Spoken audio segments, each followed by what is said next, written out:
बिस्मिल्लाहिर्रहमानिर्रहीम। सामीन अस्सलाम वालेकुम। कैसे हैं आप? ठीक हैं? दुआ है सदा खुश रहें, खुशियाँ सदा आपका नसीब रहें। आमीन सुम आमीन।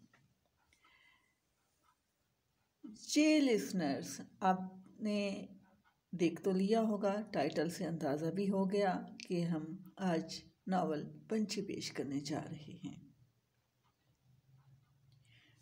तो सुनिए नावल पंछी। लेकिन ठहरिए, सुनने से पहले एक खुशखबरी तो सुन लीजिए। आपको मालूम होगा कि हमारा चैनल कारवां पॉइंट मोनेटाइज हो चुका है और ये सब आप लोगों की वजह से ही है।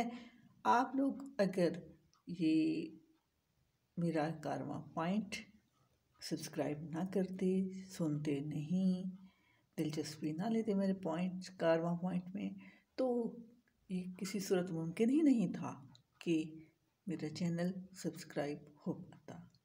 और इसके लिए मैं आप लोगों के निहायत शुक्रगुजार हूँ।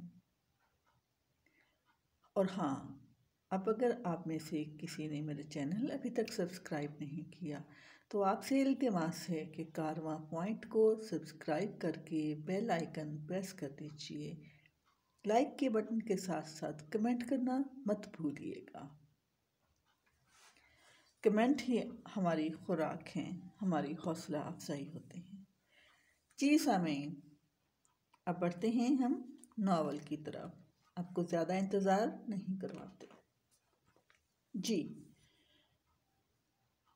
तो पिछली किस्त में आपने सुना कि सोनल को गोली लग गई थी। उसे उसके भाई ने अहाते अदालत में फायर करके कत्ल कर दिया था। जी, अगली किस्त। वो बस चुप था, खामोश सकते में। क्या हो रहा है, कैसे हो रहा है, किस तरह वो घर आया, मैयत का जनाजा कब हुआ, इस सब से बेखबर उसमें सोचने समझने की तमाम सलाहियतें ख़त्म हो गई थीं। उस खबर ने उसको हिला कर रख दिया था। वो अब्बू के साथ साथ था, होशो हवास से बेगाना, शायद खुदा से शिकवा कर रहा होगा कि मेरी ज़िंदगी ही क्यों मेरे इम्तिहान लेती है, सिर्फ मेरे ही इम्तिहान क्यों लेती है। ये सब इम्तिहान दर इम्तिहान क्या है? क्यों बार बार एक जैसे दुख मेरी झोली में डाल दिए जाते हैं? जिंदगी जोहदे मुसलसल का नाम है। चलने लगे तो यूं चलती है जैसे उसके पहियों में एक्स्ट्रा हवा भर दी गई हो, और फिर काबू से बाहर हो जाना शुरू कर देती है। और रुक जाए तो यूं जैसे सदियों से उसका टायर पंचर इसको कभी ना लगाया गया हो। इस सारे मरहले में इंसान सिर्फ जिंदा रहता है।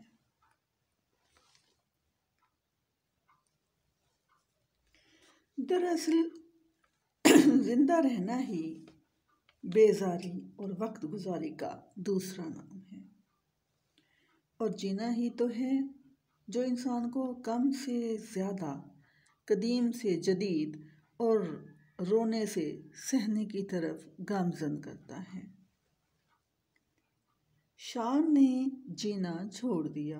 वो खुशियों की तलाश के उस सफ़र में मुसलसल बार बार एक ही सीढ़ी पर आकर रुक जाता था। उसने ज़िंदगी से, ज़िंदा रहने से, हत्ता के जी लेने से बेजारी ज़ाहिर कर दी, मगर वो इस वक्त ये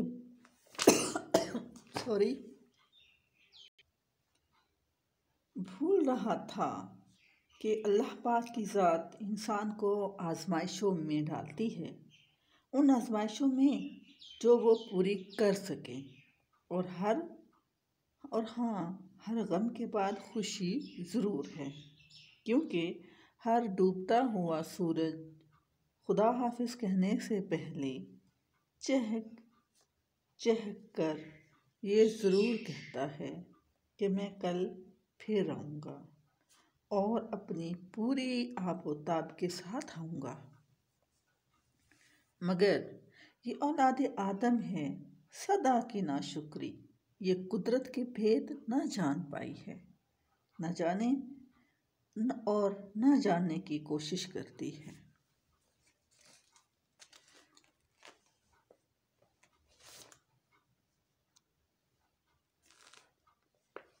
सर, पिछले 2 हफ्तों से आपने मुझे यहाँ बंद करके रखा है।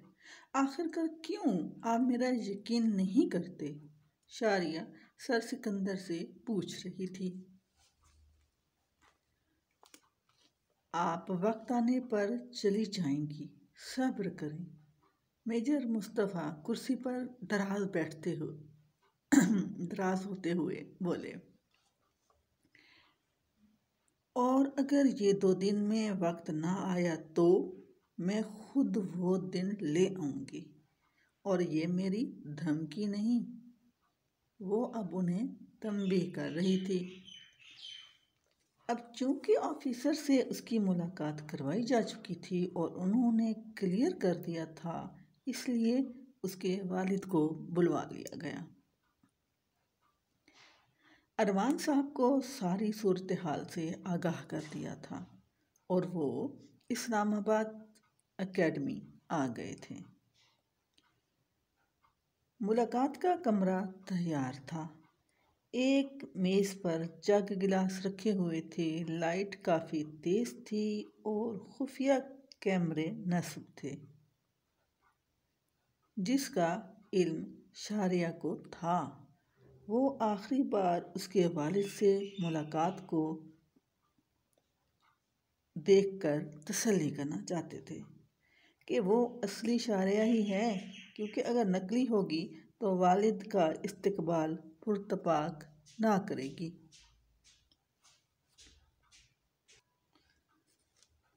सफ़ेद शलवार और कमीज़ पर उन्होंने सफ़ेद ही वेस्ट कोट पहन रखी थी। वही सुर्ख सफ़ेद रंग, मगर सेहत अब पहले जैसी न थी। वो दरवाजे से नमूदार हुए। शारिया कुर्सी से उठकर खड़ी हो गई। अब्बू! आवाज़ बंद, आंसू रवां और ये जी ठासे बरसात दोनों जानिब से रवां थी। काफ़ी देर वो उसे गले लगाकर रोते रहे। शाहरिया ने सबकी खैरियत दरियाफ्त की और अपने साथ होने वाली दास्तान सुनाई। अब वो अब्बू के साथ घर जा रही थी। उसने वर्दी ज़ेबतन की। वो हर बार छुट्टी पर घर जाती तो अम्मी ज़रूर कहती कि वर्दी में क्यों ना आई। जाते जाते वो मेजर मुस्तफ़ा और सर सिकंदर को घूर कर गुस्से से देख रही थी कि इतनी सी बात थी और मुझे 2 हफ्ते किस कदर अज़ियत से 2-4 करवाया। अब्बू को मना किया कि घर ना बताइएगा, मैं खुद सरप्राइज़ दूंगी। बेटा, मेरे पास तुम्हारे लिए 3 बहुत बड़ी खबरें हैं, जिनमें से एक बहुत अच्छी और एक बहुत बुरी और एक अब अपनी अहमियत खो चुकी है। अभी मैं सिर्फ आपको अच्छी खबर सुनाऊंगा, बाकी दोनों घर चलकर आपको मालूम होंगी। अरमान साहब ने गाड़ी ड्राइव करते हुए कहा। अच्छा चलें, चलें वो अच्छी खबर ही सुना दें, चलें वो अच्छी खबर ही सुना दें। वो बहुत एक्साइटेड हो रही थी। सोनल रोहमान शात बनी, यानी मुसलमान हुई। वो बनी और हुई, दोनों अल्फाज कहीं खो गए और उन्होंने दानिस्ता इस तरह के अल्फाज अदा किए कि बनी और हुई। क्या वाकई अब्बू आप सच कह रहे हैं? वो खुशी से इस कदर उछली कि उसका सर जाकर गाड़ी की छत से टकराया और उसे मिलते हुए वो अब्बू का सर खुजाने लगी, मलते हुए अब्बू का सर खपाने लगी। वही उसके किस्से कहानियाँ ताज़ा ताज़ा पुरानियाँ अब्बू के गोश गुजार होने लगी। ओ नो, वो चिल्ला उठी। क्या हुआ? अब्बू हैरान होकर बोले, अब्बू आपके पास 40,000 हैं तो ज़रा अभी देना। वो अब्बू की जानिब हाथ बढ़ाकर बोली। अब्बू के पास वैसे इतने ज़्यादा पैसे एक साथ होते न थे, मगर शायद शहर से बाहर का सफ़र था, इसलिए उनके पास रुपए थे। उसने एक TCS सेंटर के सामने गाड़ी रुकवाई। उसने दीदी के आश्रम के पते पर रकम TCS करवाई और अब वो मुतमईन हो गई। अब रकम वो खुद ही एक्सचेंज करवा लेंगी और इस तरह वो ये भी समझ जाएंगी कि मैं पाकिस्तानी हूँ। वो अब धोखा देने वाली पंछी नहीं बल्कि शाहरिया थी, जो बहरहाल दयानतदार और वफादार भी थी। अब्बू आप अम्मी को फ़ोन पर कहें ना कि मेरी फेवरेट चपली कबाब बना दें, और हाँ ये कहना कि मेहमान आ रहे हैं। वो भूख से बिलख कर बोली। ओके जी, ये लो फ़ोन और मिलाओ, नंबर मिलाओ। शाबाश। उन्होंने फ़ोन उसके हाथ में दे दिया। अभी क्या कबाब बनाऊं मैं, वो भी रात के 10:30 बजे। वो काफ़ी थकी हुई थी। बाहर से ले आए, उन्होंने मशवरा भी दे दिया। वो हमेशा शारिया की फरमाइश पर ही कबाब बनाती थी और अब वो ना थी तो कबाब भी ना बनाती, मगर आज कोशिश करने लगी। यकीनन अब वो प्लान कर रहे थे कि घर किस तरह सरप्राइज दें। वो आसमान को घूर रहा था, बाल बिखरे हुए थे, आंखें सूजी हुई थीं, जिंदगी से मुकम्मल तौर पर मायूस। अपनी सांस गिन रहा था कि कब ये माला भी टूट जाए और उसे आज़ादी मिल जाए। वो मायूस था, मगर अब उसे मायूसी से निकालने के लिए वो आ रही थी, जो मायूसी को ना तो लिफ्ट करवाती थी और ना ये कुफ्र करने देती थी। शान, चलो खाना खा लो। मुनज़्ज़ा साहिबा उसे लॉन से लेने आई थी। आप खा लें, मुझे भूख नहीं है, वो आसमान को घूरते हुए बोला।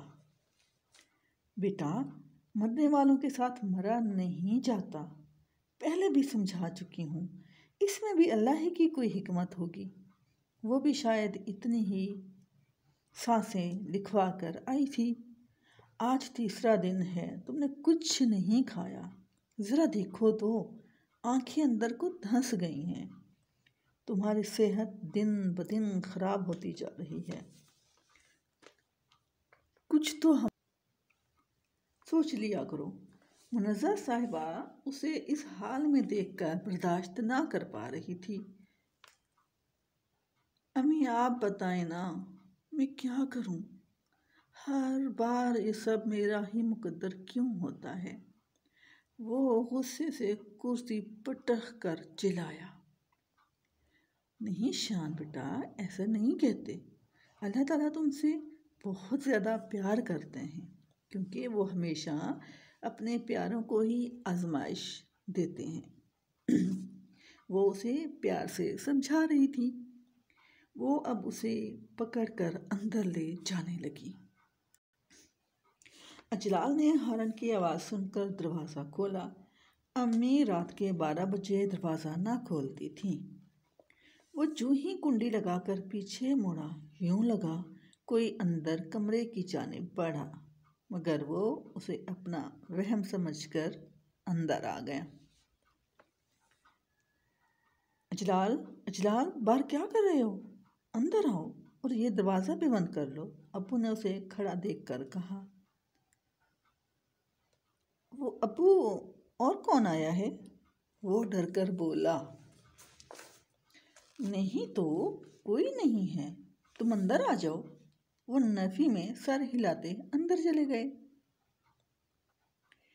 दादी और फरीद सो रहे थे। अम्मी किचन में थी।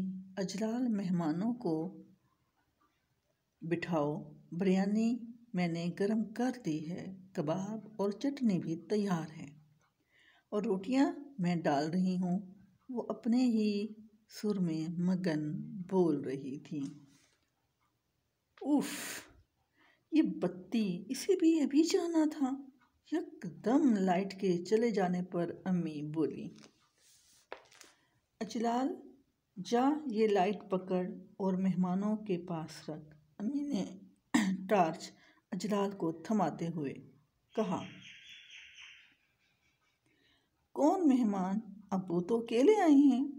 वो हैरान होकर बोला। क्या? मगर फिर उन्होंने खाना क्यों बनवाया? अम्मी मज़ीद हैरत से बोली। अम्मी, अम्मी, वो देखें, वहाँ कोई है। अजलाल काफ़ी डरी हुई आवाज़ में बोला। कहाँ? अम्मी ने टॉर्च की रोशनी खिड़की की तरफ लगाते हुए पूछा। वो अभी पर्दे के पीछे कोई साया है। उसने अम्मी का बाजू खींच लिया। अरे हटो, परे हटो, मुझे क्यों खींच रहे हो? मेरी हड्डियाँ क्यों तोड़ रहे हो?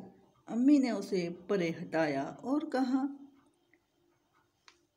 तेरे अब्बू के मेहमान होंगे, अम्मी ने तसल्ली दी।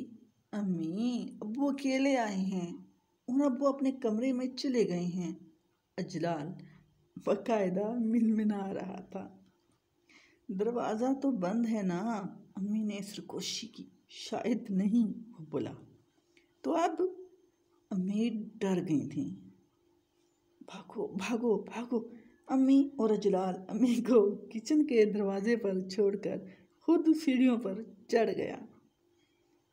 अरे कमबख्त औलाद, सारी जिंदगी तुम्हें दे दी और अब मुसीबत में मुझे छोड़कर भाग गए हो। अम्मी का गुस्सा बजा था। रुको, चुप हो जाओ और सोफे पर चुपचाप बैठ जाओ। आवाज़ खिड़की के पास से आई। अम्मी, ये आवाज़ दोनों डर गए और चुपचाप आकर सोफे पर बैठ गए।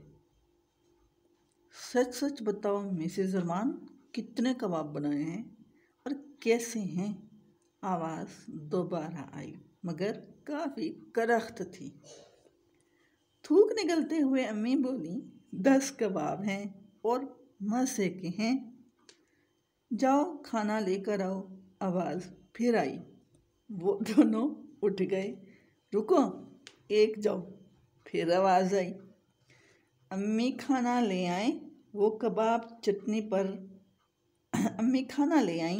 वो कबाब, चटनी, बिरयानी और सालन, रोटियां, सब कुछ एक ही ट्रे में ले आई, मगर कांपते हाथों से। अब वो और अजलाल दम साधे बैठे अरमान साहब के कमरे की जानिब मुतवज्जे थे। मैं तुम दोनों का खून पी जाऊंगी। उन्हें मुतमईन बैठे देख दोबारा आवाज आई, सच सच मेरे सवालों के जवाब दो, वरना मुझसे बुरा कोई ना होगा। आवाज उनके तोते उड़ा रही थी। तुम मिसेस अरमान बताओ, कितनी बेटियां हैं? एक, दो, नहीं नहीं, अब एक है। अम्मी डर कर बोली। क्या मतलब, एक मर गई है क्या? फिर सवाल हुआ। नहीं, शहीद है। अम्मी को वो याद आ गई। तुमने तो शुक्र किया होगा कि जान छूट गई।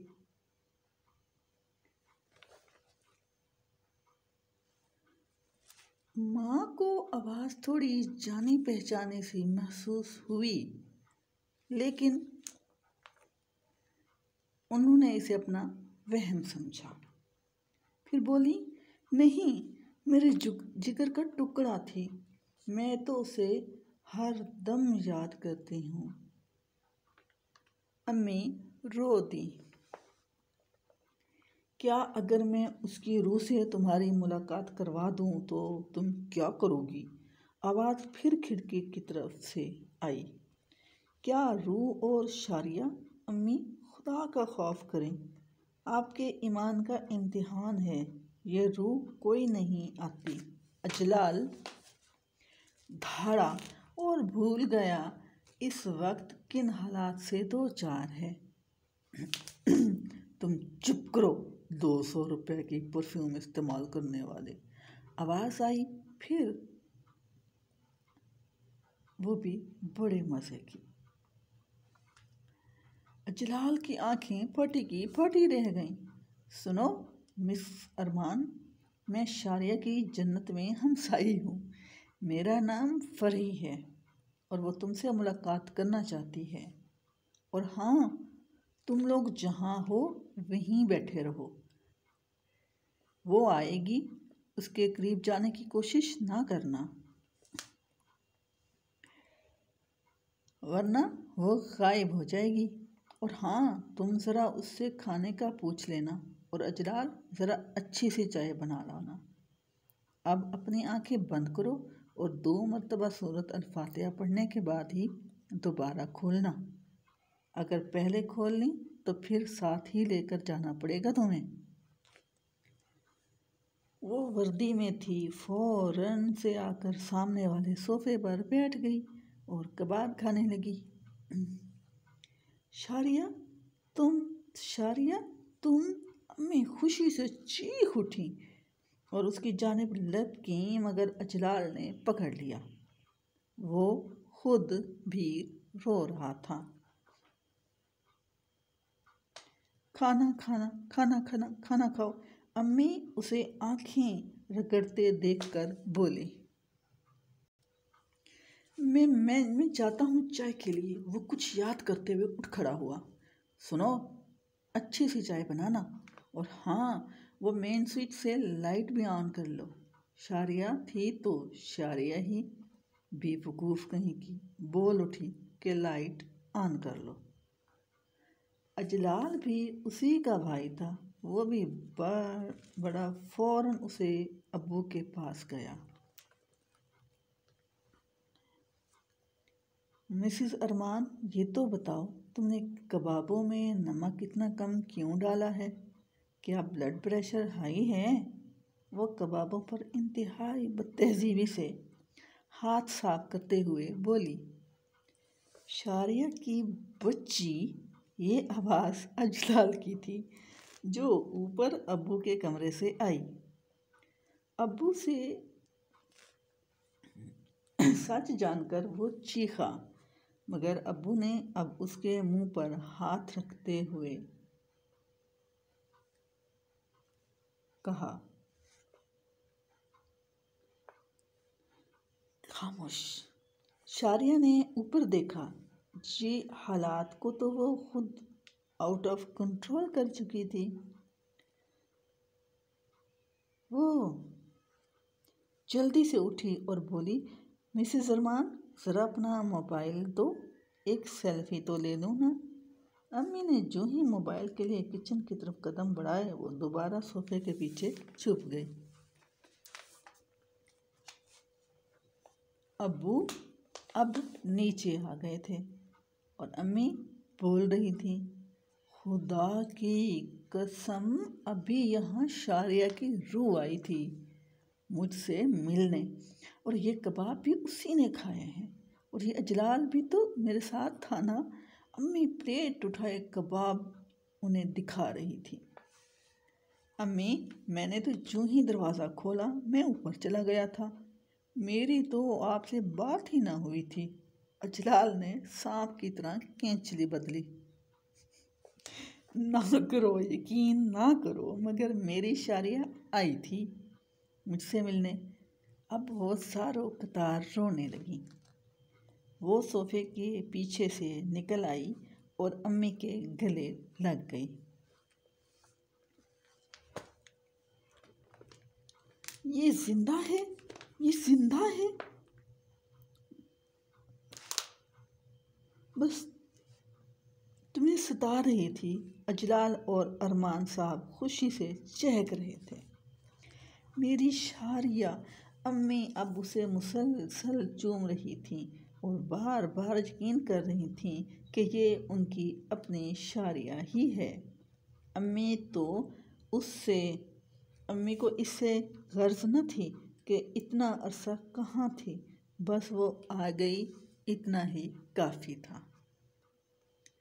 घर में फिर से खुशियाँ झूम रही थीं। अब वो दादी के पास गई, वो शायद वॉशरूम में थी। शारिया दरवाजे के पीछे छुप गई। जो ही दादी जान ने दरवाज़ा खोला, वो आगे बढ़ गई, मगर शारिया ने हाथ दरवाजे पर ही रखा था। दरवाज़ा वापस जाकर था से लगा और बीच में उसका अंगूठा आ गया। एक चीख, वो चीख व पुकार थी। दादी को तो दिल पर हाथ रखकर बेड पर गिर गई। वो मुसलसल उछल रही थी और दादी अपनी फिटकार को चालू किए हुए थी। अम्मी, अब्बू, अजलाल हैरान थे कि दादी ने नोट ना किया ये शारिया है।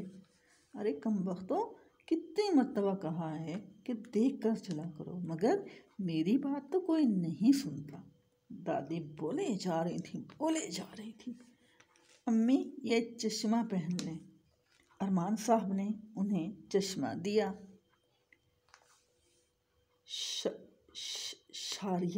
शारिया, आवाज़ शायद हल्क में फंस गई। काफ़ी देर उसे गले लगाकर रोती रही। अरमान साहब ने चश्मा दिया कि उसे पहचान सकें, वरना शायद उसे एमन समझ रही हों। जब उन्हें यकीन आया कि ये अपनी शारिया वापस आ गई है, तो शुक्राने के नवाफिल अता करने लगी। अम्मी, फरीद को जगा दो, शारिया ने कहा। नहीं, अभी ना जगाना, उठ गया तो फिर सारी रात ना खुद सोएगा ना किसी और को सोने देगा। तुम चलो, आज मेरे कमरे में सोना। वो उसे फरीद के कमरे से निकाल कर ले गई। उस आंगन में फिर से खुशियाँ रक्सां थीं, मगर याद रहे, हर बार उन्हें ये खुशियाँ भा जाएं, ये भी तो मुमकिन नहीं। जी सामीन मोहतरम, आपने सुना नावल पंछी, अस्कलम ज़हरा आयशा। सामीन मोहतरम, ये चैनल कारवां पॉइंट इन्हीं बच्चों की हौसला अफजाई के लिए ही बनाया गया है। ऐसे अफराद जो लिखना और पढ़ना जानते हैं और वो लिखने की सलाहियत भी रखते हैं, और लेकिन उन्हें कोई फ़ोरम नहीं मिलता कि जिस पर वो जाकर अपने सलाहियतों को मनवा सकें। तो उनके लिए हमने कारवां पॉइंट बनाया है ताकि तमाम लोग ऐसे अफराद, ऐसे नए लिखारी जो किसी अदब की किसी भी सिन्फ से ताल्लुक़ रखते हैं, नज़्म हो, नावल हो, नज़्म हो और नसर हो, कोई भी चीज़ वो तहरीर करते हैं, लिखना जानते हैं, तो आप अपनी तहरीरों को हमारे तरफ भेज सकते हैं। हम उन्हें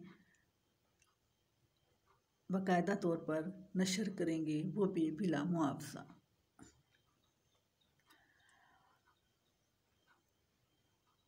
लिहाजा आप लोग इस चैनल पर को अगर सब्सक्राइब आपने नहीं किया तो इसे सब्सक्राइब करें ताकि दीगर लोगों तक भी हमारे नावल का जो पंछी नावल है इसकी ये सुने और उनकी भी हौसला अफजाई हो और हमारे कारवां पॉइंट पर अपनी तख्लीक़ात को सुनकर देखकर महसूस हो सके।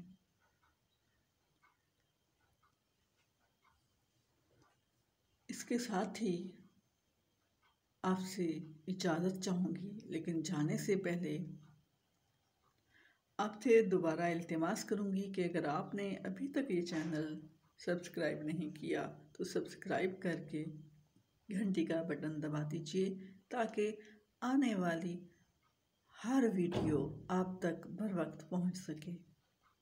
कमेंट्स करके बच्ची की हौसला अफजाई कीजिए, हमारी मुसन्निफ़ा की हौसला अफजाई कीजिए। इसके साथ ही राबिया इरफान को